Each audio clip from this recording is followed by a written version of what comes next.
Hey guys, it's Lost Inferno Games. This is Patrick here, and I'm excited to share with you the 3 things that I've done terribly when I started my game dev studio. And the number one thing is marketing. I put too much effort into marketing and too much time that didn't result in anything worthwhile. I think an example is when I started my game dev course with Thomas Brush. He mentioned about starting a website and being quick with it, like only take a week.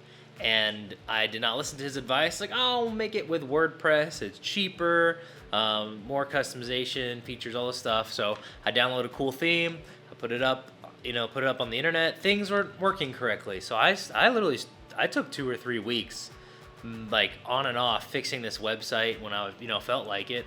And it was me progressing my game dev studio, but it was really just me making a website that no one was going to see for months, right? So there's no reason to do that. That's just an example of just trying to focus on marketing, making this YouTube channel, posting on Twitter, putting up blogs on my website. I don't think it actually moves the needle very much because I'm spending more time on marketing than actually building my game. And actually, if I built my game, I'd have a lot more content ready to go for marketing. So it's kind of funny how they both hand in hand, but I'm heavy-handed on marketing because it's way easier to me than learning code and building a game. So that's the first mistake. The second mistake is probably one that every game dev probably shares, or I would assume, is lack of schedule. I don't have scheduled times when I work on my game or marketing or anything. When I have spare time to do it, I do it then. That's when I do it. So I think if I actually have a scheduled time where everybody that knows me knows I'm working on something, I think it just go way smoother. And I got sick a few weeks ago, so I mean that when I was shot.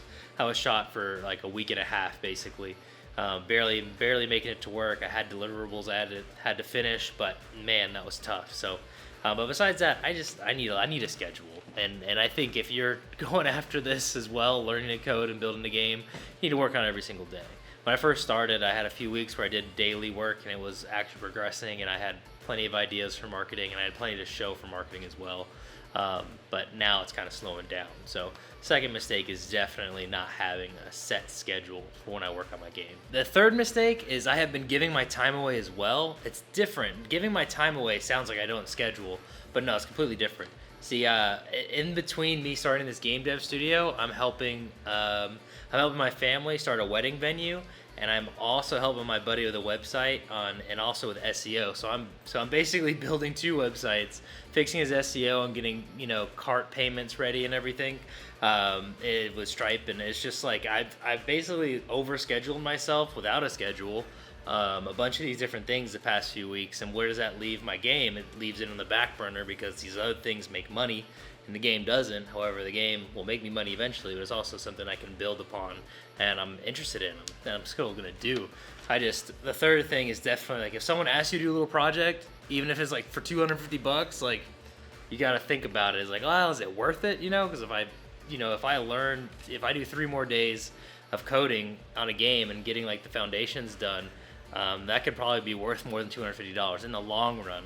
And maybe not, but learning a skill versus executing a skill you already have is completely different. But anyways, I wanted the money, so I took it, but I need to stop giving away my time because it's just not worth it. I'm more interested in the YouTube channel and, of course, creating my game and the marketing materials and getting my 2D character to work and make all the physics happen. That is what I'm actually interested in. But I just need to learn to say no to money. But for you, it might not be saying no to money. It might just be saying no to different projects or parties or friends or something. So yeah, I think that's definitely the third mistake I recommend no one else make. It's just you giving away your time for your game dev project. I think it is, especially if you're really into it, like I am right now. I feel bad that I can't work on my game. It feels like something I'm supposed to do, but I'm not doing. But it's not because I made it in my head. I want to do this. So to me, if I want to do something, I'm supposed to do something. But then my wallet says something else. So hopefully I can overcome this third one. It's pretty tough when money's involved.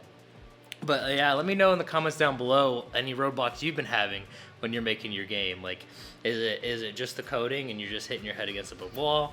Is a lack of schedule hurting you? Did you find that working on it whenever you wanted helped you? It doesn't feel like it's helping me. But I'd like to hear it down below. What you're going through, what's happening with your game and your process. Any little hacks you have down below, I'd be happy to read them. I appreciate you watching this video. Watch one of my other videos. I think one of the most valuable ones I have is whether you should build or buy a game dev computer. You know, getting started. You should go watch that, or watch one of my other videos. And I thank you for watching this video, and I hope to see you in the next one. Bye bye.